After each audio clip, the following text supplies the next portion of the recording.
hidupku dulu terasa begitu sempurna. Setidaknya itulah yang aku pikirkan, sampai akhirnya aku benar-benar tahu bahwa kebahagiaan yang aku rasakan hanyalah fata morgana, kebahagiaan palsu yang akan runtuh dengan cara yang begitu menyakitkan. Namaku Alia. Aku perempuan biasa, lahir dari keluarga sederhana, yang sejak kecil selalu diajarkan untuk sabar, jujur, dan percaya pada orang lain. Nilai itu aku pegang teguh, bahkan sampai aku menikah. Aku selalu percaya bahwa jika kita baik pada orang lain, maka orang lain akan baik pada kita. Tetapi ternyata, kenyataan tidak sesederhana itu. Aku menikah dengan Ardi, seorang pria yang dulu kukenal sebagai sosok pekerja keras, penuh tanggung jawab, dan sabar menghadapi kerasnya hidup. Saat pertama kali aku mengenalnya, Ardi hanyalah seorang pegawai biasa di sebuah perusahaan swasta. Gajinya tidak seberapa, cukup untuk kebutuhan bulanan, tetapi aku mencintainya bukan karena materi. Aku mencintainya karena kesederhanaannya, karena tatapan matanya yang jujur, dan karena sikapnya yang selalu menenangkan. Kami memulai pernikahan dari nol. Aku ikut menabung dari hasil kerja sampinganku menjahit, sementara Ardi tekun bekerja. Rumah tangga kami mungkin sederhana, tapi penuh dengan canda tawa. Aku selalu percaya bahwa selama kami saling menguatkan, semua kesulitan bisa kami lewati. Namun hidup memang penuh kejutan. Setelah 5 tahun menikah, perlahan keadaan ekonomi kami mulai membaik. Ardi mendapat promosi jabatan di kantornya. Gajinya naik lumayan tinggi, dan aku sebagai istrinya tentu sangat bersyukur. Aku merasa Tuhan benar-benar memberkati rumah tangga kami. Bayangkan saja, dari awalnya rumah kontrakan mungil, kami berhasil membeli rumah sendiri meski dengan cicilan, punya kendaraan yang layak, bahkan tabungan kami mulai bertambah. Aku yang dulu selalu berhati-hati dalam mengatur keuangan, merasa sedikit lebih lega. Aku bahkan sering bercerita pada sahabat karibku, Nadia, tentang betapa bersyukurnya aku memiliki suami seperti Ardi. Nadia adalah teman yang kukenal sejak kuliah. Kami sama-sama mengambil jurusan yang sama, dan sejak hari pertama orientasi, kami sudah akrab. Aku selalu menganggapnya seperti saudara sendiri. Dia sering main ke rumah, membantu kalau aku sibuk, bahkan ikut menginap jika kami sedang libur panjang. Ya ampun, Alia, kamu beruntung banget dapat suami kayak Ardi, kata Nadia suatu sore saat kami duduk di ruang tamu rumahku. Saat itu aku sedang hamil muda, dan Nadia dengan wajah penuh senyum menatapku. Dia naik jabatan, gajinya besar, masih tetap setia, dan kamu sebentar lagi mau punya anak. Hidupmu lengkap banget, Lee. Aku tersenyum polos, merasa sangat bangga. Iya, Nat. Aku bersyukur banget. Ardi itu orangnya sederhana, nggak neko-neko. Aku harap dia tetap seperti ini selamanya. Nadia menatapku lama. Entah kenapa saat itu aku merasa ada sesuatu di balik senyumnya, tapi aku mengabaikannya. Aku berpikir mungkin dia hanya iri dalam batas wajar, karena sampai saat itu Nadia belum menikah.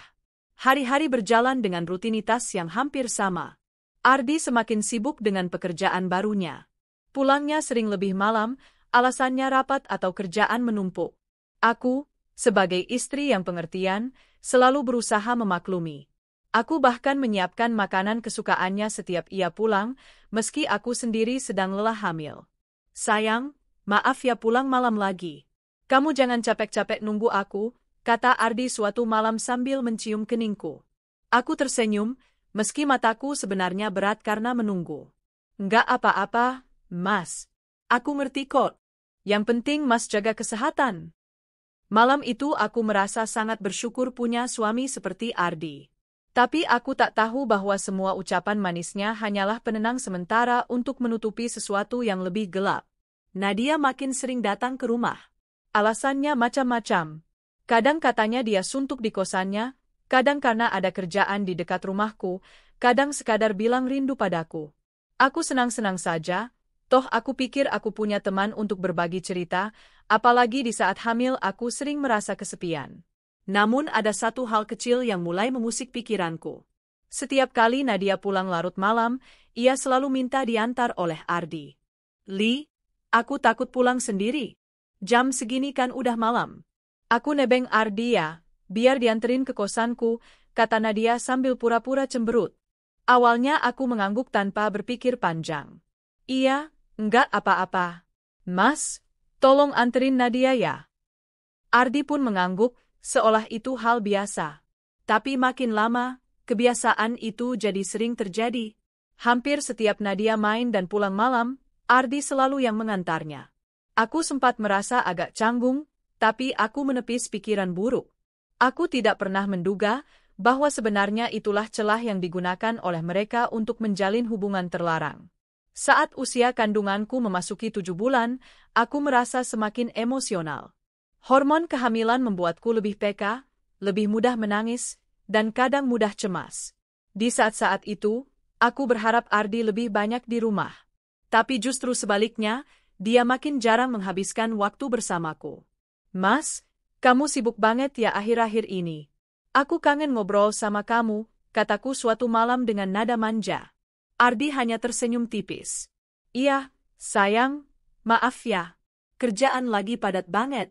Tapi demi kamu dan anak kita kok. Biar nanti kita hidup lebih enak. Aku mencoba menelan kata-katanya bulat-bulat. Aku ingin percaya bahwa semua kesibukan itu demi masa depan keluarga kami. Aku tidak tahu bahwa di balik kerja lembur dan rapat kantor itu ada kebohongan besar yang sedang disembunyikan. Nadia selalu hadir dengan wajah manis dan penuh perhatian. Dia bahkan sering membawakanku makanan atau vitamin. Aku bawain ini buat kamu, Lee. Katanya bagus buat ibu hamil, ujarnya sambil menaruh sekotak buah impor di meja. Aku terharu. Makasih banget, Nat. Kamu baik banget sama aku. Aku beruntung punya sahabat kayak kamu. Tapi aku tidak tahu bahwa kebaikan itu hanyalah topeng. Kadang aku melihat tatapan aneh di antara Nadia dan Ardi, tapi aku menolak untuk berpikir buruk. Bagiku, Ardi adalah suami terbaik dan Nadia adalah sahabat paling bisa dipercaya. Tidak pernah sekalipun terlintas di pikiranku bahwa keduanya tega berkhianat di belakangku. Hari demi hari, aku semakin yakin bahwa hidupku begitu sempurna. Aku punya suami yang karirnya melesat, sahabat yang selalu ada, dan sebentar lagi aku akan punya anak. Aku merasa tidak ada yang bisa merusak kebahagiaan itu. Aku tidak tahu bahwa semua itu hanyalah permulaan dari kehancuran besar yang akan menimpa hidupku. Kehamilanku memasuki bulan ke-8. Perutku semakin besar, langkahku semakin lambat, dan tubuhku sering terasa pegal. Aku butuh lebih banyak perhatian dari Ardi, suamiku. Namun kenyataannya, ia semakin sulit kutemui di rumah. Awalnya aku berusaha mengerti. Naiknya jabatan Ardi tentu membuat tanggung jawabnya semakin besar. Aku percaya semua jerih payahnya adalah demi masa depan kami. Tapi semakin lama, rasa sepi itu kian terasa. Malam-malamku sering kulewati sendirian, hanya ditemani suara detak jam dinding dan tangisan kecil dalam hati. Aku sering menatap pintu rumah berharap Ardi segera pulang. Jam menunjukkan pukul 10 malam, tapi ia belum juga datang. Aku menyalakan lampu teras, takut kalau-kalau ia pulang dalam keadaan lelah dan rumah gelap gulita. Mas, kok belum pulang juga ya? Gumamku sambil mengelus perutku yang semakin menegang karena kontraksi palsu. Ponselku berbunyi. Pesan masuk dari Ardi. Sayang, aku pulang agak malam ya. Ada rapat mendadak. Jangan tunggu, tidur duluan aja. Aku menarik napas panjang. Rasanya sudah ratusan kali aku membaca pesan serupa. Aku mencoba menghibur diri dengan berkata, "Tidak apa-apa, Lee. Dia kerja demi kamu dan bayi ini." Tapi jauh di dalam hati, ada keganjilan yang mulai menyesakkan. Nadia semakin sering datang ke rumah. Hampir setiap minggu, ia mengunjungiku. Kadang ia membawa makanan, kadang hanya sekadar duduk menemaniku ngobrol. Alia, kamu jangan stres. Kalau Ardi sering sibuk, itu wajar. Namanya juga laki-laki yang lagi membangun karir. Kamu harus bangga, ucap Nadia sambil merangkul bahuku. Aku menatap wajahnya yang tersenyum manis. Iya, Nat. Aku cuma kadang kangen aja. Aku pengen ada dia di sampingku waktu aku hamil besar begini. Nadia mengangguk, pura-pura memahami. Aku ngerti banget perasaan kamu. Tapi tenang, aku sering kok ngeliat Ardi di kantor. Dia memang sibuk banget. Kamu harus percaya, dia sayang sama kamu dan anakmu. Aku tersenyum kecil, merasa lega mendengar kata-kata itu. Aku tidak tahu bahwa Nadia sebenarnya sedang menutupi kebohongan besar. Malam itu, Nadia kembali main ke rumah. Jam sudah hampir pukul 9, tapi ia belum juga pulang. Li, aku kayaknya nggak enak kalau pulang sekarang. Jalannya sepi. Boleh aku minta tolong Ardi anterin? Tanyanya. Aku, yang sudah mulai mengantuk, hanya mengangguk. Iya, Nat. Mas, tolong anterin Nadia ya. Ardi yang sejak tadi duduk di ruang tamu langsung berdiri. Iya, aku anterin. Kamu istirahat aja, sayang. Aku masuk kamar, mencoba tidur. Tapi entah kenapa malam itu hatiku gelisah. Mataku tak bisa terpejam, telingaku menangkap suara pintu depan ditutup pelan. Aku menoleh ke arah jam, pukul 9:30. Kenapa perasaanku nggak enak ya? Gumamku sambil menatap langit-langit kamar. Aku mencoba berpikir positif. Mungkin aku terlalu sensitif karena hormon kehamilan. Aku memejamkan mata dan memaksa tidur. Tapi jauh di lubuk hati, ada bisikan kecil yang terus-menerus menanyakan. Apakah benar mereka hanya sekadar pergi? Keesokan harinya, Ardi bangun lebih pagi dari biasanya. Ia tampak segar, berbeda dengan malam-malam lain ketika pulang lembur. Mas, kok bangun pagi sekali? Padahal semalam pulangnya juga larut, tanyaku. Ardi tersenyum tipis. Iya, sayang. Aku harus ke kantor lebih awal, ada meeting. Aku mengangguk, meski dalam hati semakin merasa ada sesuatu yang tidak beres. Hari-hari berikutnya, kebiasaan aneh itu terus terulang. Nadia sering datang malam, lalu pulang dengan diantar Ardi. Kadang mereka pergi lebih lama dari seharusnya. Pernah suatu malam, Ardi pulang hampir pukul 12. Saat aku tanya kenapa lama sekali, ia hanya menjawab singkat. Tadi ada urusan mendadak sekalian di jalan. Aku ingin bertanya lebih jauh, tapi bibirku keluh. Aku takut dianggap istri yang terlalu curiga. Aku takut membuatnya marah. Aku memilih diam, meski hatiku penuh tanya. Pernah suatu ketika, aku tidak sengaja mendengar percakapan mereka. Saat itu aku sedang di dapur mengambil minum, sementara Nadia dan Ardi duduk di ruang tamu. Mas, kamu yakin Alia nggak curiga? Suara Nadia terdengar lirih. Aku tertegun. Jantungku berdetak cepat. Aku menahan napas, berdiri diam di balik pintu dapur. Ardi menjawab dengan suara pelan, tenang aja, Nat. Alia terlalu percaya sama aku. Dia nggak akan curiga. Hatiku seperti ditusuk pisau. Aku ingin keluar dan menanyakan maksud mereka, tapi kakiku lemas. Air mataku mengalir begitu saja. Aku kembali ke kamar pelan-pelan, berpura-pura tidak mendengar apapun. Di atas kasur, aku menangis terseduh-seduh sambil memeluk perutku. Maaf ya, Nak. Ibu lemah. Ibu nggak tahu harus bagaimana. Sejak malam itu, aku mulai merasa ada sesuatu yang benar-benar salah. Tapi aku masih belum punya keberanian untuk menghadapi kenyataan. Bulan ke-9 pun tiba. Perutku semakin besar, rasa sakit semakin sering datang. Aku berharap Ardi semakin perhatian, tapi kenyataannya dia justru makin jauh. Aku harus dinas luar kota minggu depan. Mungkin beberapa hari nggak bisa pulang, katanya suatu sore. Aku menatapnya dengan mata berkaca-kaca. Mas, aku sebentar lagi melahirkan. Kamu beneran mau ninggalin aku? Ardi menghela napas panjang. Sayang, ini penting. Kamu tenang aja, ada orang tua kamu kan? Aku nggak bisa tolak tugas ini. Aku terdiam. Air mataku jatuh begitu saja. Aku mencoba menguatkan diri, meski hatiku terasa hancur. Malam itu aku tidur sambil memeluk guling, berharap keajaiban. Tapi aku tidak tahu bahwa semua alasan Ardi hanyalah kebohongan. Saat aku berjuang sendirian melahirkan anak kami, Ardi justru sedang berada di pelukan Nadia. Hari itu akhirnya tiba. Aku mengalami kontraksi hebat. Tengah malam, aku dibawa ke rumah sakit oleh ayahku. Aku menelpon Ardi berkali-kali, tapi ponselnya tidak aktif. Aku mengirim pesan, tidak ada balasan. Mas, aku mau lahiran.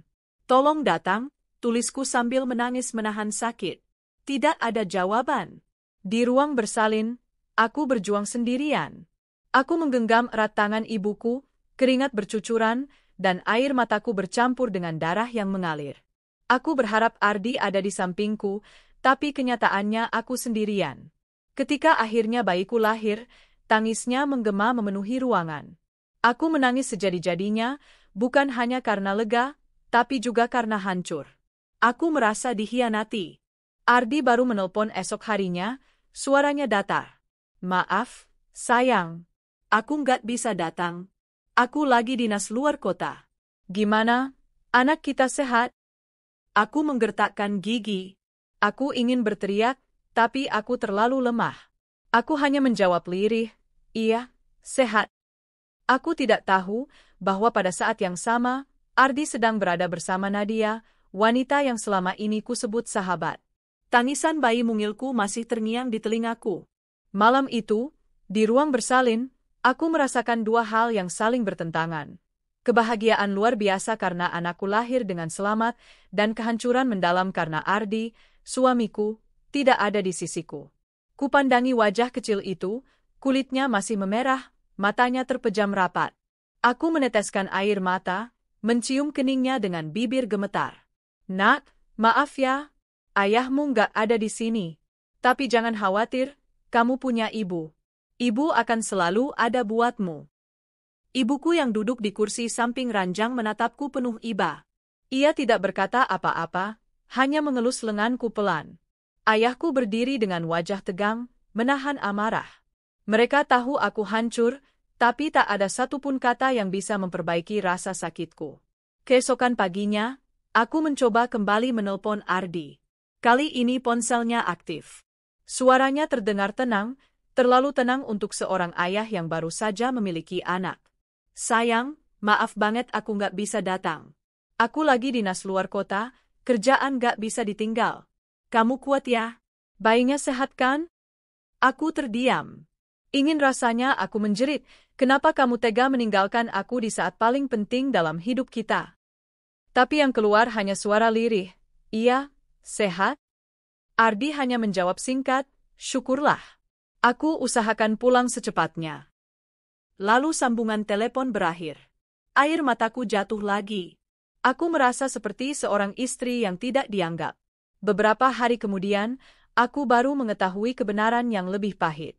Saat aku berjuang melahirkan di rumah sakit, Ardi ternyata tidak sedang dinas luar kota. Ia justru berada di sebuah restoran mewah bersama Nadia. Aku tahu ini dari sebuah foto yang tanpa sengaja kulihat di media sosial seorang kenalan. Foto itu menampilkan Nadia dengan gaun anggun, Ardi duduk di sampingnya memakai setelan jas, di atas meja terlihat sebuah kotak kecil berisi cincin. Captionnya jelas, selamat ya buat Nadia yang akhirnya dilamar. Semoga bahagia selalu. Darahku seolah berhenti mengalir. Tanganku bergetar saat menggenggam ponsel. Dunia seakan runtuh di sekelilingku. Jadi, saat aku bertarung dengan nyawa untuk melahirkan anaknya, dia melamar sahabatku sendiri, bisikku lirih. Hatiku remuk. Aku tidak percaya Ardi bisa setega itu. Dan aku lebih tidak percaya lagi bahwa Nadia, sahabat yang selama ini kuceritakan semua kebahagiaanku, adalah orang yang merebut suamiku. Aku menangis sejadi-jadinya. Rasanya seperti pisau menusuk jantungku berkali-kali. Hari-hari setelahnya, aku seperti mayat hidup. Aku merawat bayiku dengan penuh kasih, tapi di dalam hatiku ada luka menganga yang tak kunjung sembuh. Setiap kali aku memandang wajah anakku, aku teringat pada Ardi. Setiap kali aku melihat botol susu atau popok, aku teringat bahwa seharusnya Ardi ada di sini membantuku, bukan sibuk menggandeng Nadia. Ibuku beberapa kali mencoba menghiburku. Li, jangan terlalu dipikirkan. Fokuslah sama bayimu. Dia butuh kamu. Aku mengangguk, tapi air mataku selalu jatuh tanpa bisa ditahan. Ardi akhirnya datang ke rumah sakit 3 hari setelah aku melahirkan. Aku menatapnya dengan tatapan penuh luka. Kenapa, Mas? Tanyaku lirih. Kenapa kamu tega? Saat aku melahirkan, kamu malah melamar Nadia. Ardi terdiam. Ia menghela napas panjang. Sayang, aku minta maaf. Aku sudah lama dekat sama Nadia. Aku nggak bisa munafik lagi. Aku sayang sama dia. Hatiku seakan hancur berkeping-keping. Mas, aku ini istrimu. Aku baru saja melahirkan anakmu. Kenapa kamu tega melakukan ini sekarang? Ardi menunduk. Aku nggak mau bohong lagi. Aku merasa hidupku lebih lengkap sama Nadia. Aku bingung harus bagaimana. Aku menatapnya dengan tatapan tak percaya. Mas, kamu sadar nggak apa yang kamu ucapkan? Aku ini baru melahirkan, tubuhku masih lemah. Aku butuh kamu. Anakmu butuh kamu. Tapi kamu malah bilang cinta sama sahabatku sendiri. Air mataku mengalir deras. Ardi tidak membantah, tidak mencoba memelukku, tidak berusaha menenangkanku. Ia hanya diam, membiarkanku hancur sendirian. Sejak saat itu, aku tahu rumah tanggaku berada di ujung tanduk. Ardi semakin jarang pulang. Kalaupun pulang, wajahnya selalu dingin, seakan rumah ini hanya tempat singgah sementara. Aku mencoba mempertahankan, tapi rasanya seperti menahan pasir dengan genggaman tangan. Semakin kuat ku genggam, semakin cepat ia hilang. Puncaknya terjadi ketika aku sudah kembali ke rumah bersama bayiku. Suatu sore, Ardi pulang membawa Nadia. Aku sedang menyusui bayiku di kamar ketika ku dengar suara pintu dibuka keras. Aku keluar dengan langkah gemetar, lalu mataku terbelalak.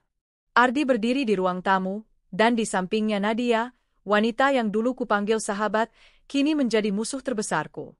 Mas, apa maksudnya ini? Tanyaku dengan suara bergetar. Ardi menatapku dengan dingin. Alia, kita sudahi saja.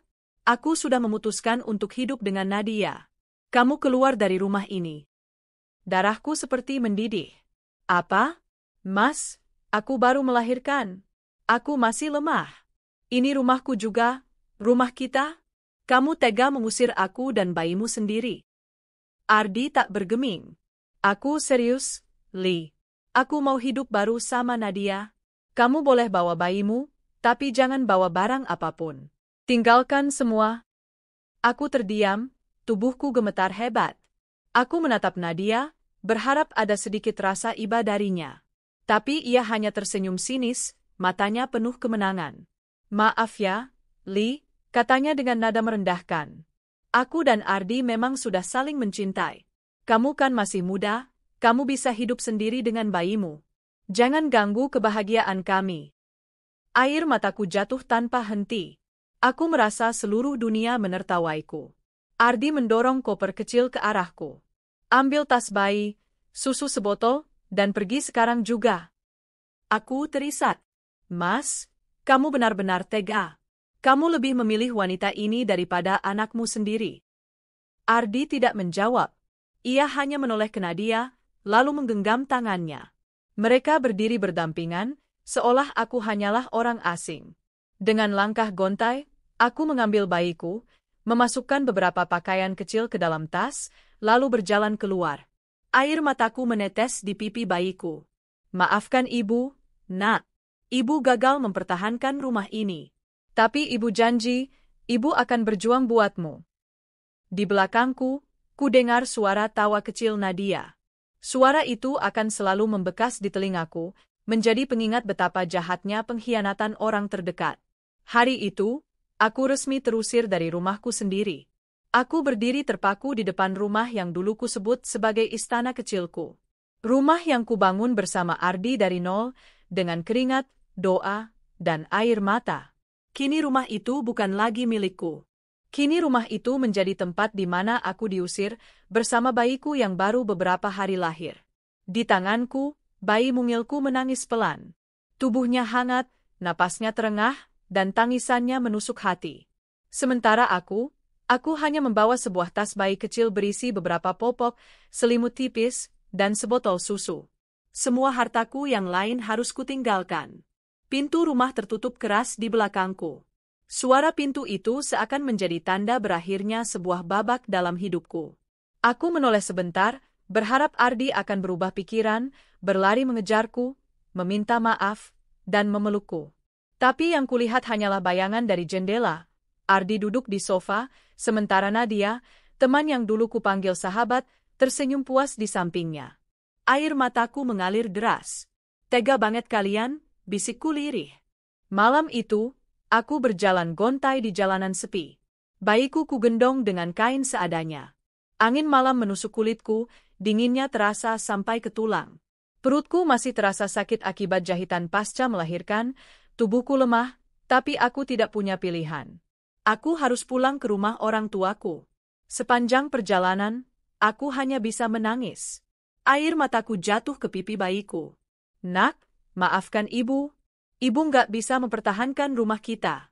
Tapi ibu janji, mulai sekarang hidup kita akan berubah. Ibu akan berjuang buat kamu. Tak ada kendaraan pribadi yang bisa kugunakan. Mobil yang selama ini kupakai ternyata atas nama Ardi. Ia melarangku membawa apapun. Aku hanya bisa naik angkutan umum dengan tubuh lemah, sambil menggendong bayi yang terus menangis. Orang-orang menatapku iba, tapi aku hanya bisa menunduk. Setibanya di rumah orang tua, aku disambut tangisan ibuku. Ia langsung memelukku erat, seakan aku anak kecil yang baru saja jatuh. Ya Allah, Alia, kenapa sampai segini nasibmu, nak? Tangis ibuku pecah. Aku tak sanggup menjawab. Aku hanya bisa terisak dalam pelukannya. Ayahku berdiri di belakang, wajahnya merah menahan amarah. Alia, mulai sekarang kamu tinggal di sini. Kamu sama sekali nggak sendiri. Kami akan jagain kamu dan cucu kami, kata ayahku dengan suara tegas. Aku menangis semakin keras. Ada kehangatan yang kurasakan, meski luka di hatiku belum terobati. Hari-hari di rumah orang tua terasa berat. Tubuhku masih sakit pasca melahirkan, emosiku labil, sementara pikiranku terus dihantui bayangan Ardi dan Nadia. Setiap malam aku menangis diam-diam. Saat bayiku tertidur di pelukanku, aku terisak tanpa suara. Aku teringat saat-saat Ardi dulu menemaniku, saat kami menata rumah, saat ia dengan penuh semangat membicarakan masa depan. Semua itu kini hanya tinggal kenangan pahit. Ibuku sering masuk kamar diam-diam, duduk di sampingku, dan mengusap punggungku. Li, jangan hancurkan dirimu dengan tangisan. Ingat, kamu punya bayi yang butuh kamu. Kamu harus kuat. Aku mengangguk, meski air mataku tak berhenti. Bu, kenapa Ardi tega banget? Kenapa dia pilih Nadia, sahabatku sendiri? Ibuku menarik napas panjang. Karena dunia ini memang gak selalu adil, nak. Ada orang yang buta hati karena harta dan nafsu. Yang penting sekarang, kamu jangan jatuh. Kamu harus bangkit. Kata-kata ibuku menancap di hatiku. Beberapa minggu berlalu. Aku mulai membiasakan diri mengurus bayi sendirian. Bangun malam untuk menyusui, mengganti popok, menidurkan bayi, semua kulakukan sendiri dengan bantuan ibuku. Sementara itu, kabar tentang Ardi dan Nadia semakin sering kudengar. Mereka hidup glamor, sering terlihat di mall, restoran mewah, bahkan liburan keluar kota. Nadia memamerkan foto-foto kebahagiaannya di media sosial, mengenakan perhiasan baru, tas bermerek, dan gaun mahal. Sakit hatiku semakin dalam. Aku merasa seperti diinjak-injak. Wanita yang dulu sering menangis di pundakku, kini merebut suamiku dan dengan bangga memamerkan hasil dari pengkhianatannya. Tapi aku tidak bisa terus menangis. Aku sadar aku harus bangkit. Untuk diriku, untuk anakku. Suatu malam, aku duduk bersama ayahku di teras rumah. Angin malam berhembus lembut. Alia, kata ayahku pelan, kamu harus mulai pikirkan masa depan. Kamu nggak bisa selamanya bergantung di sini. Kamu harus kerja, biar bisa mandiri. Aku menunduk. Tapi, ya, aku baru saja melahirkan. Aku masih bingung harus bagaimana. Ayahku menatapku tajam. Kamu perempuan kuat. Aku tahu itu. Jangan biarkan Ardi dan Nadia melihat kamu hancur. Tunjukkan bahwa kamu bisa berdiri di atas kaki sendiri. Aku terdiam lama. Kata-kata ayahku membuka mataku. Ya, aku harus bangkit. Aku tidak boleh kalah. Malam itu, aku membuat janji pada diriku sendiri. Aku akan bekerja, aku akan mandiri, dan aku akan membesarkan anakku dengan penuh kebanggaan. Keesokan harinya, aku mulai mencari pekerjaan. Meski tubuhku masih lemah, aku mengirim lamaran ke beberapa perusahaan. Aku dulu sempat bekerja sebagai staf administrasi sebelum menikah, jadi aku mencoba mencari pekerjaan di bidang yang sama. Beberapa minggu kemudian, aku diterima di sebuah perusahaan swasta sebagai staf administrasi. Gajinya tidak besar, tapi cukup untuk memulai hidup baru bersama bayiku. Aku menitipkan anakku pada ibuku saat aku bekerja. Hari pertama masuk kerja, aku merasa gugup. Tapi aku juga merasa ada api kecil yang kembali menyala dalam diriku. Aku bisa. Aku harus bisa, bisikku pada diri sendiri.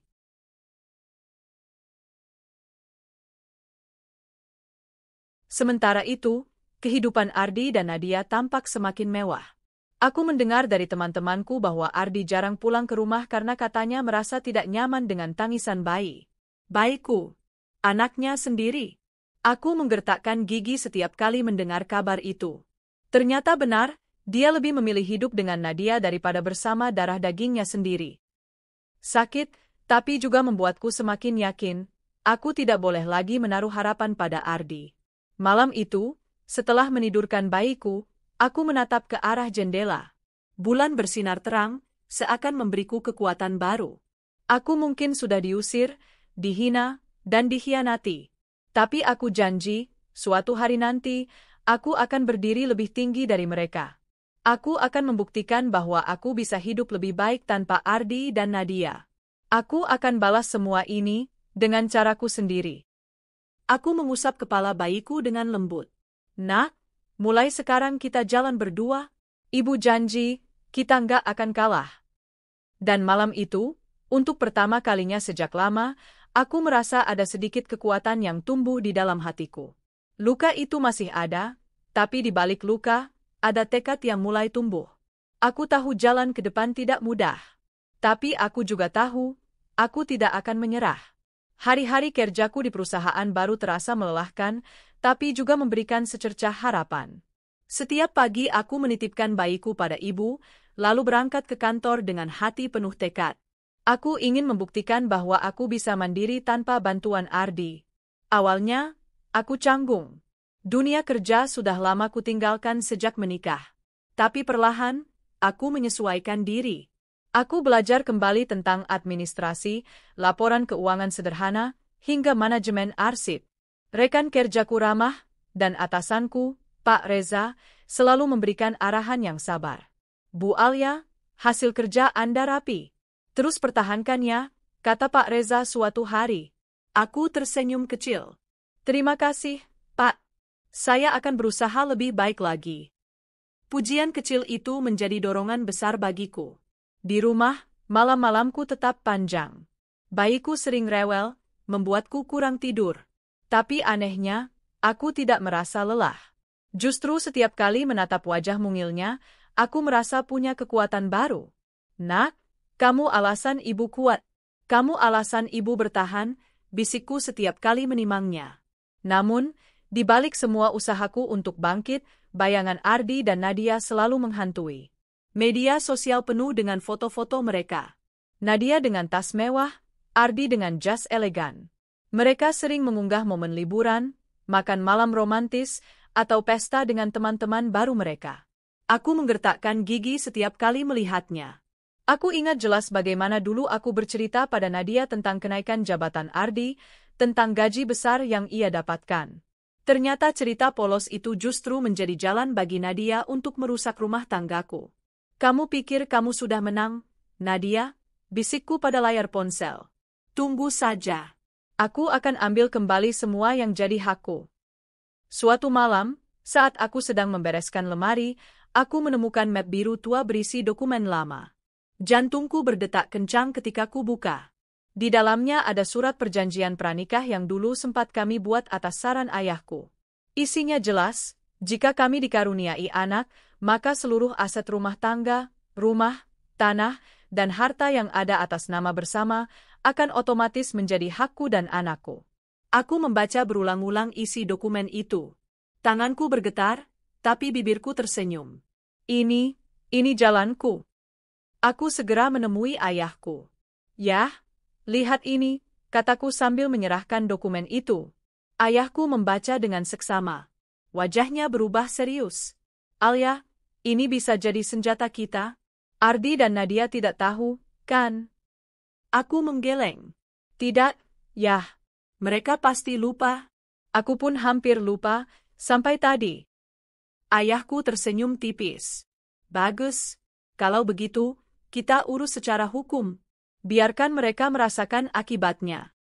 Hatiku bergetar. Untuk pertama kalinya, aku merasa punya kekuatan nyata untuk melawan. Keesokan harinya, aku diam-diam menemui seorang pengacara yang direkomendasikan ayahku. Namanya Bu Ratna, seorang pengacara senior yang terkenal tegas dan berwibawa. Di ruang kerjanya, aku menceritakan semua kisahku, dari awal pengkhianatan Ardi dan Nadia, sampai pengusiran kejam itu. Bu Ratna mendengarkan dengan saksama, lalu membuka dokumen pranikah yang kubawa. Ini dokumen yang sangat kuat, Bu Alia. Jika benar Anda sudah memiliki anak, maka seluruh harta otomatis menjadi milik Anda dan anak. Ardi tidak bisa berkelit, katanya mantap. Aku tertegun. Jadi, aku bisa ambil kembali rumah itu. Bukan hanya rumah, jawab Bu Ratna. Segala aset yang terdaftar sebagai harta bersama juga jadi hak Anda. Kita akan ajukan ke pengadilan.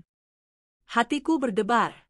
Aku membayangkan wajah Ardi dan Nadia ketika mereka menyadari semua kekayaan yang mereka pamerkan bukan lagi milik mereka. Aku bisa merasakan kepuasan yang perlahan muncul. Sementara itu, kehidupanku di kantor mulai membaik. Aku semakin dekat dengan atasanku, Pak Reza. Ia sering memperhatikan kinerjaku, bahkan beberapa kali memberiku kesempatan mengerjakan proyek penting.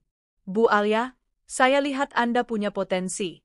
Saya ingin Anda coba memimpin tim kecil untuk laporan bulanan ini, katanya suatu siang. Aku kaget. Saya, Pak? Tapi saya baru. Pak Reza tersenyum. Justru karena itu, saya ingin lihat kemampuan Anda. Saya percaya Anda bisa. Hatiku hangat. Sudah lama aku tidak merasakan ada seseorang yang percaya padaku. Aku berjanji akan melakukan yang terbaik. Di sisi lain, kabar tentang Ardi dan Nadia makin panas. Teman-temanku bercerita bahwa mereka kini sering menjadi pusat gosip di lingkungan perumahan elit. Nadia senang pamer barang-barang baru, tapi orang-orang mulai melihat sikap angkuhnya. Dia sombong sekali, Li, kata salah satu temanku lewat telepon. Dulu dia biasa-biasa aja, sekarang mentang-mentang jadi istri Ardi, gayanya seperti sosialita kelas atas. Aku hanya tersenyum tipis. Dalam hati, aku tahu kebahagiaan itu tidak akan lama. Beberapa minggu kemudian, sidang pertama tentang harta bersama dimulai. Aku datang bersama Bu Ratna dan ayahku. Sementara di sisi lain, Ardi dan Nadia hadir dengan ekspresi percaya diri. Ketika hakim membacakan isi perjanjian pranikah, wajah Ardi langsung pucat. Nadia yang tadinya tersenyum sinis berubah tegang. Apa maksudnya ini, Ardi? Bisik Nadia dengan wajah panik. Ardi hanya terdiam, keringat dingin membasahi pelipisnya. Aku menatap mereka dengan sorot mata dingin. Untuk pertama kalinya, aku tidak merasa kecil di hadapan mereka. Sidang berjalan panjang, tapi bukti perjanjian itu sangat kuat. Bu Ratna dengan tenang menjelaskan setiap poin, sementara aku hanya duduk sambil memeluk map dokumen. Akhirnya, hakim memutuskan bahwa rumah dan aset bersama harus dialihkan sepenuhnya kepadaku dan anakku. Aku hampir menangis mendengar putusan itu. Sementara di sisi lain, wajah Ardi dan Nadia benar-benar hancur. Beberapa hari kemudian, aku resmi mengambil alih rumah itu. Aku datang dengan pengacara dan aparat. Ardi dan Nadia tidak bisa berbuat apa-apa. Alia, kamu nggak bisa lakukan ini. Ini rumahku juga, teriak Ardi putus asa. Aku menatapnya tajam. Bukan, Ardi. Mulai sekarang, ini rumahku dan anakku. Kamu tidak punya hak apapun. Nadia berdiri di sampingnya, wajahnya merah padam. Kamu kejam, Alia? Kamu tega usir kami seperti ini? Aku tersenyum dingin. Kejam? Kalian yang kejam. Kalian yang mengkhianatiku, mengusirku saat aku baru melahirkan. Sekarang terima akibatnya. Mereka hanya bisa membawa pakaian seadanya. Semua barang mewah yang mereka beli dengan uang Ardi ikut menjadi aset yang kini sah milikku. Aku melihat mereka keluar dari rumah itu dengan wajah lusuh, tidak lagi semewah dulu. Ada rasa puas yang luar biasa. Setelah itu, kehidupanku mulai berubah. Aku kembali tinggal di rumahku sendiri bersama bayiku. Aku tetap bekerja di kantor, dan aku semakin dihargai oleh rekan-rekan. Sementara Ardi dan Nadia, kabar terakhir yang kudengar, mereka hidup serba kekurangan. Ardi kehilangan wibawanya, sementara Nadia mulai jengah hidup susah. Pertengkaran sering terjadi di antara mereka. Aku bisa membayangkan wajah mereka yang dulu penuh kebanggaan kini hancur oleh kenyataan. Malam itu, aku duduk di balkon rumahku sambil menimang bayiku. Aku menatap langit dengan senyum kecil. Kita berhasil, Nak. Kita sudah ambil kembali hak kita. Sekarang, Ibu janji, hidup kita akan jauh lebih baik. Aku tahu ini baru permulaan. Hidupku masih panjang, dan mungkin tantangan baru akan datang. Tapi kali ini, aku tidak takut. Aku sudah pernah jatuh sedalam-dalamnya, dan aku berhasil bangkit. Tidak ada lagi yang bisa menghancurkanku. Rumah itu kini kembali menjadi milikku. Setelah sidang panjang dan penuh air mata, aku bisa berdiri di depan pintu dengan rasa lega yang tak pernah kurasakan sebelumnya. Aku ingat jelas, dulu aku meninggalkan rumah ini hanya dengan tas bayi dan sebotol susu. Kini aku kembali, bukan sebagai istri yang terbuang, tapi sebagai seorang ibu yang memenangkan perjuangan. Bayiku kugendong dengan erat, sementara ibuku berdiri di sampingku sambil tersenyum penuh haru. Alhamdulillah, Li, akhirnya kamu bisa ambil lagi hakmu. Aku menatap rumah itu dengan mata berkaca-kaca. Iya, Bu, rumah ini bukan hanya bangunan. Ini simbol bahwa aku nggak kalah. Di sisi lain, Ardi dan Nadia benar-benar kehilangan segalanya. Saat aparat memaksa mereka keluar dari rumahku, aku bisa melihat bagaimana wajah Nadia berubah panik. Semua tas bermerek, perhiasan, dan gaun mewah yang dulu dipamerkannya kini harus ia tinggalkan. Ardi, lakukan sesuatu, teriak Nadia waktu itu. Ardi hanya menunduk, wajahnya penuh putus asa. Aku nggak bisa, Nat. Semuanya sah secara hukum. Sejak saat itu, hidup mereka berubah drastis. Mereka menumpang di rumah kontrakan kecil di pinggiran kota. Tidak ada lagi mobil mewah, tidak ada lagi pesta, tidak ada lagi kehidupan glamor. Aku mendengar kabar dari beberapa tetangga lama bahwa Nadia sering mengeluh, bahkan sampai teriak-teriak di jalanan karena tidak tahan dengan kondisi itu. Suatu sore, aku duduk di ruang tamu rumahku sambil menidurkan bayi. Ayahku masuk membawa kabar terbaru. Li, kamu tahu? Nadia kabarnya sering ribut sama Ardi. Katanya, Nadia nggak tahan hidup susah. Aku menghela napas, senyum tipis muncul di bibirku. Aku sudah duga, ya. Orang kayak Nadia cuma cinta harta, bukan cinta Ardi. Ayahku menepuk bahuku. Kamu jangan terlalu larut mikirin mereka. Fokus saja pada hidupmu. Aku mengangguk. Iya, ya. Aku cuma merasa, semua ini seperti balasan dari Allah. Aku nggak perlu marah lagi. Mereka sudah menerima akibatnya. Hari-hariku di kantor semakin sibuk. Proyek yang dulu dipercayakan Pak Reza padaku berjalan sukses. Ia bahkan memujiku di depan seluruh tim. Bu Alia ini contoh nyata bagaimana kerja keras bisa membawa hasil. Saya bangga punya staf seperti beliau, kata Pak Reza saat rapat mingguan. Aku tersipu malu, tapi juga merasa dihargai. Setelah sekian lama merasa diremehkan, kini aku kembali menemukan kepercayaan diriku. Beberapa rekan kerja bahkan mulai akrab denganku. Mereka tahu aku seorang ibu tunggal, tapi mereka tidak pernah meremehkanku. Justru mereka sering membantuku, misalnya menyesuaikan jam kerja kalau aku harus pulang lebih cepat demi anakku. Kedekatanku dengan Pak Reza juga semakin terasa. Ia pria yang dewasa, tenang, dan penuh perhatian. Bukan hanya sebagai atasan, tapi kadang ia menanyakan kabarku secara pribadi. Bu Alia, bagaimana kabar putra Anda? Sudah mulai bisa tertawa, ya? Tanyanya suatu siang. Aku tersenyum hangat. Iya, Pak. Dia sudah mulai tertawa kalau saya goda. Suaranya bikin saya lupa semua lelah. Pak Reza ikut tersenyum. Ada kilatan hangat di matanya yang membuat jantungku berdebar. Aku buru-buru menunduk, tak ingin terlihat salah tingkah. Sementara itu, kabar tentang Ardi dan Nadia semakin memprihatinkan. Suatu hari, aku tidak sengaja bertemu dengan Ardi di pasar tradisional. Ia tampak lusuh, mengenakan kaos kusam dan sandal jepit. Di tangannya hanya ada kantong plastik kecil berisi beberapa bahan makanan. Aku hampir tidak mengenalinya. Wajahnya tirus, rambutnya berantakan. Jauh berbeda dengan Ardi yang dulu gagah dan penuh percaya diri. Ia menatapku dengan mata kosong, lalu menunduk tanpa berkata apa-apa. Aku hanya berdiri diam, memeluk bayiku erat-erat. Ada bagian dari hatiku yang sakit melihatnya begitu, tapi bagian lain merasa puas. Beginilah kalau kau memilih jalan salah, Ardi, bisikku dalam hati.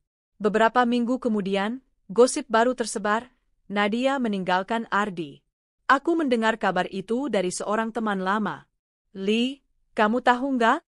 Nadia kabarnya kabur ninggalin Ardi. Dia nggak tahan hidup miskin. Sekarang katanya dia cari pria kaya lain. Aku terdiam cukup lama setelah mendengarnya. Di satu sisi, aku tidak terkejut. Nadia sejak awal hanya mengejar harta. Begitu Ardi jatuh, wajar kalau ia kabur. Tapi di sisi lain, aku merasa ironis. Ardi rela mengkhianatiku demi Nadia, dan sekarang Nadia meninggalkannya dalam keadaan terpuruk. Aku menghela napas panjang. Itu sudah jalan mereka. Biarlah. Malam itu, aku duduk di kamar sambil menatap wajah bayiku yang tertidur. Aku mengusap pipinya lembut. Nak, lihatlah. Orang yang jahat akhirnya akan menerima balasannya. Ibu nggak perlu balas dengan tangan sendiri. Allah yang akan balas dengan caranya. Aku menutup mata, air mata menetes. Tapi kali ini bukan air mata sakit, melainkan lega. Aku merasa satu demi satu bebanku mulai terangkat. Hari-hariku semakin sibuk di kantor. Pak Reza semakin sering mengajakku berdiskusi, bukan hanya soal pekerjaan, tapi juga tentang kehidupan. Alia, katanya suatu sore, saya tahu hidupmu tidak mudah. Tapi saya salut, kamu bisa tetap tegar. Aku tersenyum tipis. Saya nggak sekuat itu, Pak. Saya juga sering nangis. Tapi saya selalu ingat, saya punya anak yang butuh saya. Pak Reza menatapku lama, lalu berkata pelan, itu justru yang membuatmu kuat.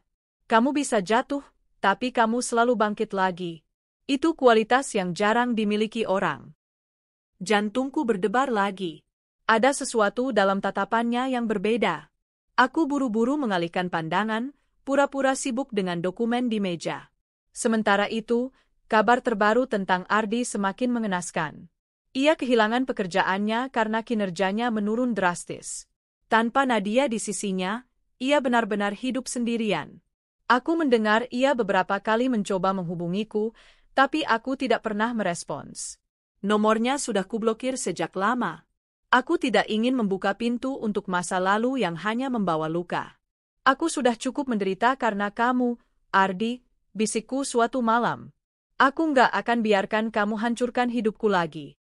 Waktu terus berjalan. Bayiku tumbuh sehat, semakin lincah, dan selalu menjadi alasan bagiku untuk tersenyum. Karierku di kantor semakin baik. Bahkan, aku mulai dipercaya memimpin proyek besar. Aku tahu semua ini bukan kebetulan. Ini adalah hasil dari air mata, doa, dan tekadku. Sementara itu, Ardi dan Nadia benar-benar hancur. Mereka yang dulu mengusirku dengan angkuh, kini hidup tanpa arah. Aku tidak perlu lagi balas dendam dengan tangan. Kehidupan sudah melakukannya untukku. Malam itu, aku kembali duduk di balkon rumahku. Angin malam berhembus lembut, langit bertabur bintang. Aku menatap ke atas dan tersenyum. Ya Allah, terima kasih. Aku pernah merasa hancur, tapi Engkau bangkitkan aku lagi. Engkau tunjukkan bahwa yang benar akan tetap menang, dan yang salah akan jatuh dengan sendirinya. Aku menggendong anakku yang mulai rewel, lalu berbisik lembut. Nak, kita sudah melewati masa sulit. Sekarang saatnya kita membangun masa depan yang lebih indah. Di hatiku, aku tahu satu hal, aku tidak akan pernah lagi membiarkan orang lain meremehkanku. Aku sudah pernah jatuh, dan aku berhasil bangkit. Dan kali ini, aku akan terbang lebih tinggi. Rumah besar itu kini terasa berbeda. Bukan lagi penuh tangis dan luka, tapi hangat oleh canda bayi kecilku yang mulai belajar berjalan. Dulu aku diusir dari sini dengan hinaan, tapi kini aku kembali dengan kepala tegak. Semua ini bukan semata balas dendam, tapi bagian dari perjalanan hidupku untuk menegakkan hakku dan anakku. Aku masih ingat jelas wajah terkejut Ardi dan Nadia ketika pengacara menyerahkan surat keputusan hukum. Mereka berdua berdiri di ruang tamu, pucat pasi, sementara aku masuk bersama pengacaraku. Mulai hari ini, sesuai perjanjian pranikah yang ditandatangani dan sah di mata hukum, rumah ini dan seluruh aset yang terdaftar atas nama keluarga menjadi hak Alia dan anaknya, kata pengacaraku dengan tegas. Ardi langsung terbelalak. Apa? Tidak mungkin. Semua ini hasil kerja keras aku. Pengacaraku hanya tersenyum tipis. Anda lupa, Tuan Ardi, bahwa Anda sendiri yang menyetujui klausul perjanjian ini. Bahwa ketika anak pertama lahir, maka rumah dan aset otomatis beralih menjadi hak istri dan anak. Tanda tangan Anda di dokumen sudah jelas. Nadia ternganga, wajah cantiknya langsung berubah masam. Ardi, kamu dulu bilang semua ini aman. Kamu bohongin aku. Ardi hanya terdiam, keringat dingin membasahi pelipisnya. Aku berdiri tegak, menatap mereka berdua dengan tatapan yang dulu penuh air mata, tapi kini penuh kemenangan. Ardi, dulu kamu usir aku dari rumah ini hanya dengan sebotol susu dan tas bayi. Sekarang lihatlah, siapa yang benar-benar punya hak? Suaraku gemetar, tapi penuh kekuatan. Nadia menatapku sinis. Kamu licik, Li. Kamu sengaja diam-diam merencanakan ini. Aku tersenyum pahit. Aku hanya menegakkan apa yang seharusnya jadi milik anakku. Bukan aku yang licik, Nat. Kamu yang menusukku dari belakang. Sahabat sendiri kamu rebut suaminya. Tapi lihatlah, apa yang kamu dapat sekarang.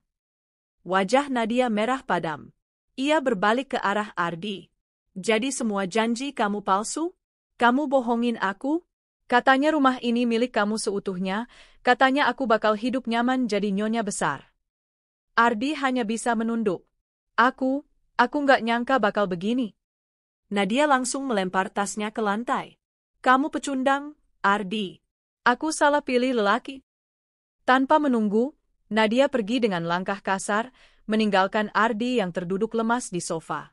Hari-hari setelah itu, berita tentang jatuhnya Ardi cepat menyebar. Karirnya hancur karena kasus perselingkuhannya dengan Nadia diketahui perusahaan. Ia kehilangan jabatannya, gajinya dipotong, bahkan akhirnya dipecat karena reputasinya tercoreng. Sementara itu, Nadia yang selama ini hidup bergelimang harta darinya, kini kembali ke titik nol. Aku mendengar kabar dari teman, ia terpaksa menjual perhiasan untuk bertahan hidup. Tapi tentu saja, gaya hidup mewahnya membuat uang itu cepat habis. Pelakor itu sekarang hidup ngemper, Li, kata seorang teman suatu hari. Dia nyalahin Ardi habis-habisan, katanya ditipu. Padahal jelas-jelas dia sendiri yang serakah. Aku hanya menghela napas panjang. Dalam hatiku tidak ada lagi amarah, hanya rasa lega. Semua sudah dibalas oleh kehidupan dengan cara paling adil. Aku fokus membangun hidupku. Aku kembali bekerja dengan semangat baru. Bosku, Pak Reza, selalu memberi dukungan. Ia sering memberiku proyek besar, percaya pada kemampuanku, bahkan kadang membantu menjaga anakku jika aku harus lembur. Awalnya aku hanya menganggapnya atasan yang baik. Tapi semakin lama, aku menyadari ada sesuatu yang berbeda dalam caranya memperlakukan aku. Ia tidak hanya peduli sebagai pekerja, tapi juga sebagai seorang wanita yang butuh dukungan. Suatu sore, setelah rapat panjang, ia menghampiriku. Alia, boleh kita bicara sebentar? Tanyanya. Aku mengangguk. Tentu, Pak. Kami duduk di ruangannya yang tenang. Ia menatapku dalam, lalu berkata dengan hati-hati, aku tahu perjalanan hidup kamu berat. Aku lihat sendiri bagaimana kamu berjuang dari awal, membesarkan anak seorang diri, menghadapi pengkhianatan. Dan jujur saja, aku kagum pada kamu, Li. Aku tercekat. Pat, saya nggak tahu harus bilang apa. Ia tersenyum hangat. Aku tidak ingin buru-buru. Tapi aku ingin kamu tahu, aku serius. Aku ingin ada di samping kamu, bukan hanya sebagai atasan, tapi sebagai pasangan yang bisa menjaga kamu dan anak kamu. Air mataku jatuh. Perasaan yang lama terkubur dalam luka kini perlahan menemukan cahaya baru. Pak Reza, suaraku bergetar. Saya takut mengulang kesalahan lagi. Saya trauma. Ia menggenggam tanganku lembut. Aku janji, aku tidak akan pernah mengkhianati kamu. Aku ingin kita sama-sama membangun dari awal. Kamu tidak sendirian lagi. Aku menangis dalam genggamannya. Untuk pertama kalinya setelah sekian lama, aku merasa dihargai sebagai seorang wanita, bukan hanya ibu. Beberapa bulan kemudian, aku resmi menikah dengan Reza. Pernikahan sederhana, hanya dihadiri keluarga dan sahabat dekat. Tidak ada pesta mewah, tapi penuh dengan ketulusan. Anakku tersenyum ceria, mengenakan pakaian mungil. Ia digendong oleh Reza sepanjang acara, seolah sudah menemukan sosok ayah yang selama ini ia butuhkan. Aku menatap mereka dengan hati yang penuh syukur. Ya Allah, Engkau telah mengganti air mataku dengan kebahagiaan. Terima kasih. Sementara itu, aku mendengar kabar tentang Ardi. Setelah ditinggalkan Nadia, hidupnya benar-benar berantakan. Ia tidak punya pekerjaan tetap, terlilit utang, bahkan beberapa kali ketahuan tidur di rumah teman karena tidak punya tempat tinggal. Suatu hari, tanpa kuduga, ia datang ke rumah. Wajahnya kusut, tubuhnya kurus, jauh berbeda dari sosok angkuh yang dulu mengusirku. Aku minta maaf, katanya lirih. Aku salah besar ninggalin kamu dan anak kita. Nadia udah ninggalin aku, semua hancur. Aku hanya menatapnya datar. Tidak ada lagi cinta, tidak ada lagi rindu. Hanya rasa iba. Ardi, penyesalan kamu sudah terlambat. Waktu aku butuh kamu, kamu pilih pergi. Sekarang aku sudah bahagia dengan hidupku. Aku sudah punya seseorang yang benar-benar menghargai aku dan anakku. Ardi terisak. Boleh aku lihat anakku? Aku menoleh ke arah anakku yang sedang bermain di ruang tamu. Hatinya masih murni, tidak tahu apa-apa tentang luka orang dewasa. Aku mengangguk pelan. Hanya sebentar. Ardi mendekat, mengelus kepala anaknya sambil menangis. Maafkan Papa, Nak. Papa sudah salah besar. Anakku hanya menatap polos. Ia belum mengerti arti kata maaf itu. Aku membiarkan Ardi sebentar, lalu berkata tegas, "Sudahlah, Ardi. Jalan kita sudah berbeda. Aku doakan kamu bisa bangkit lagi. Tapi aku tidak akan pernah kembali." Ardi menunduk, lalu pergi dengan langkah gontai. Aku menutup pintu, lalu mendekap anakku erat. Anakku, dulu Mama diusir dengan hinaan. Tapi sekarang kita berdiri di rumah ini dengan penuh harga diri. Ingatlah, Nak, jangan pernah takut kehilangan orang yang tidak bisa menghargai kita.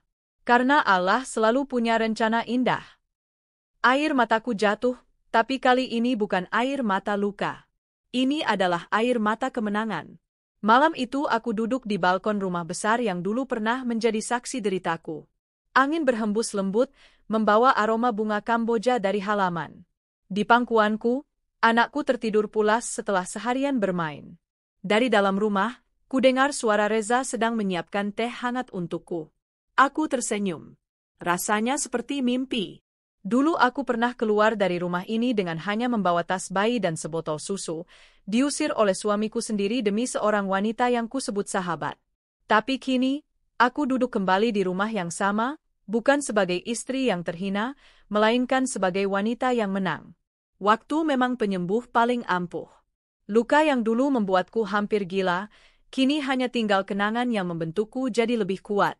Aku belajar banyak tentang siapa yang benar-benar peduli, siapa yang hanya datang saat senang, dan siapa yang tega menusuk dari belakang. Aku tidak pernah menyangka, pengkhianatan Ardi justru menjadi awal kebangkitan hidupku. Jika dulu aku tetap bersamanya, mungkin aku tidak akan pernah mengenal arti menjadi wanita mandiri. Aku tidak akan pernah menemukan Reza, lelaki yang benar-benar mencintaiku tanpa syarat. Kini, hidupku berjalan dengan ritme baru. Aku bekerja di perusahaan Reza, tapi bukan lagi sekadar karyawan. Kami menjadi mitra, saling mendukung satu sama lain. Reza sering berkata, "Li, kamu bukan cuma istriku, kamu partner hidupku. Aku ingin kita sama-sama membangun, bukan aku yang di depan dan kamu di belakang." Kata-kata itu membuatku merasa dihargai sepenuhnya. Tidak lagi terikat dalam bayang-bayang suami yang hanya ingin dilayani, tapi berada di samping seseorang yang benar-benar menganggapku setara. Anakku tumbuh dalam kasih sayang. Reza memperlakukannya seperti anak kandung. Ia selalu ada di setiap ulang tahunnya, setiap acara sekolah, setiap malam sebelum tidur. Aku tahu, meski darah mereka tidak sama, cinta yang mengikat mereka jauh lebih kuat daripada ikatan genetik. Sementara itu, kabar tentang Ardi dan Nadia terus sampai ke telingaku. Setelah ditinggalkan, Ardi benar-benar terpuruk. Ia kehilangan pekerjaannya, kehilangan reputasi, bahkan kehilangan harta. Beberapa kali ia mencoba bangkit dengan usaha kecil, tapi selalu gagal. Nadia, di sisi lain, tidak pernah bisa melepaskan gaya hidup glamornya. Ia meninggalkan Ardi dengan hinaan, lalu mencari mangsa baru, tapi tidak ada yang mau menerima wanita dengan reputasi buruk. Aku mendengar kini ia hidup berpindah-pindah, tidak punya tempat tetap. Ada rasa puas? Tentu. Tapi lebih dari itu, aku merasa lega. Aku tidak perlu mengotori tanganku untuk membalas mereka. Kehidupan sendiri yang sudah menyiapkan hukuman paling adil. Seringkali aku bertanya pada diriku sendiri, apa arti semua ini? Mengapa aku harus melewati jalan berliku dengan begitu banyak air mata? Dan jawabannya selalu sama, karena Allah ingin aku belajar. Belajar untuk tidak bergantung pada manusia, belajar untuk mengenali siapa yang tulus, belajar untuk berdiri di atas kakiku sendiri. Aku pernah berpikir dunia sudah berakhir saat diusir dari rumah dengan hinaan. Tapi nyatanya, itu hanya awal dari jalan baru. Jalan yang membawaku pada kehidupan yang lebih indah, lebih bermakna. Suatu sore, ketika aku menjemput anakku dari sekolah, ia bertanya dengan polos, "Mama, kenapa Papa Ardi nggak pernah datang lagi?" Pertanyaan itu membuat dadaku sesak. Aku menatap matanya yang jernih, lalu mengelus kepalanya. "Nak, kadang ada orang yang memilih pergi dari hidup kita. Tapi itu bukan salah kamu. Kamu tetap anak yang baik dan berharga. Ingat ya, Mama dan Papa Reza selalu ada buat kamu." Ia tersenyum ceria, lalu memelukku. "Aku sayang Mama. Aku sayang Papa Reza juga." Air mataku jatuh tanpa bisa kutahan. Betapa Tuhan Maha Adil. Dulu aku merasa anakku akan tumbuh tanpa kasih sayang seorang ayah, tapi ternyata Allah menggantinya dengan figur ayah yang bahkan lebih baik dari darah dagingnya sendiri. Kini, setiap kali aku melewati ruang tamu rumah besar ini, aku teringat bagaimana dulu aku berdiri di sini dengan tubuh gemetar, mendengar Ardi mengusirku di depan Nadia. Aku ingat senyum sinis Nadia, tatapan dingin Ardi, dan tangisan bayiku yang pecah di malam itu. Tapi aku juga ingat hari saat aku kembali dengan pengacara, dengan kepala tegak, dan mengambil kembali apa yang seharusnya jadi milikku. Kontras yang luar biasa, seperti siang dan malam. Dulu aku keluar sebagai wanita kalah. Kini aku berdiri sebagai wanita yang menang. Hidup mengajarkanku satu hal penting, jangan pernah terlalu percaya pada manusia, tapi percayalah pada dirimu sendiri dan pada Allah. Karena hanya Dia yang tahu jalan terbaik untuk kita. Aku tidak menyesal pernah melalui penderitaan itu. Karena tanpa luka, aku tidak akan pernah tahu indahnya penyembuhan. Tanpa pengkhianatan, aku tidak akan pernah tahu berharganya kesetiaan. Tanpa kehilangan, aku tidak akan pernah tahu nikmatnya mendapat sesuatu kembali. Suatu malam, aku dan Reza duduk di teras, memandang bintang. "Li," katanya pelan, "kamu pernah menyesal menikah denganku?" Aku tertawa kecil. "Kenapa tanya begitu?" "Aku tahu, aku datang setelah kamu terluka. Kadang aku takut, aku hanya pelipur lara, bukan cinta yang kamu cari." Aku menatap matanya dalam-dalam. "Reza, kamu bukan pelipur lara. Kamu adalah jawaban dari doaku. Kamu datang bukan untuk menutupi luka, tapi untuk menuntunku melihat bahwa aku masih pantas bahagia." Ia tersenyum, lalu meraih tanganku. "Kalau begitu, izinkan aku terus jadi alasan kamu tersenyum." Aku mengangguk, air mata bahagia mengalir di pipiku. Malam semakin larut. Aku menatap anakku yang tidur di kamarnya, lalu menutup jendela perlahan. Dalam hati, aku berbisik, "Anakku, kelak ketika kamu dewasa, kamu akan tahu kisah Mama. Tentang bagaimana Mama pernah diusir, pernah dikhianati, tapi Mama bangkit. Bukan untuk balas dendam, tapi untuk melindungi kamu. Karena kamu adalah alasan Mama bertahan." Aku tersenyum, menatap bulan yang menggantung di langit. "Dan ketika kamu jatuh cinta suatu hari nanti, Nak, jangan pernah ulangi kesalahan ayahmu. Belajarlah untuk setia, untuk menghargai, dan untuk tidak mengkhianati. Karena sekali kamu kehilangan kepercayaan, selamanya itu tidak akan kembali. Hidupku mungkin tidak sempurna. Aku pernah kehilangan, pernah tersakiti. Tapi justru itu yang membuatku mengerti arti bahagia yang sebenarnya. Bahagia bukan tentang rumah besar atau harta melimpah. Bahagia adalah ketika kamu bisa tertawa lagi setelah menangis, berdiri lagi setelah jatuh, dan percaya lagi setelah dikhianati. Dan aku, Alia, adalah buktinya. Aku pernah diusir dengan hinaan. Tapi aku kembali dengan kemenangan. Aku pernah dikhianati. Tapi aku menemukan cinta yang tulus. Aku pernah menangis dalam gelap. Tapi kini aku tersenyum dalam cahaya. Inilah hidupku. Dan aku tidak ingin mengubahnya sedikit pun.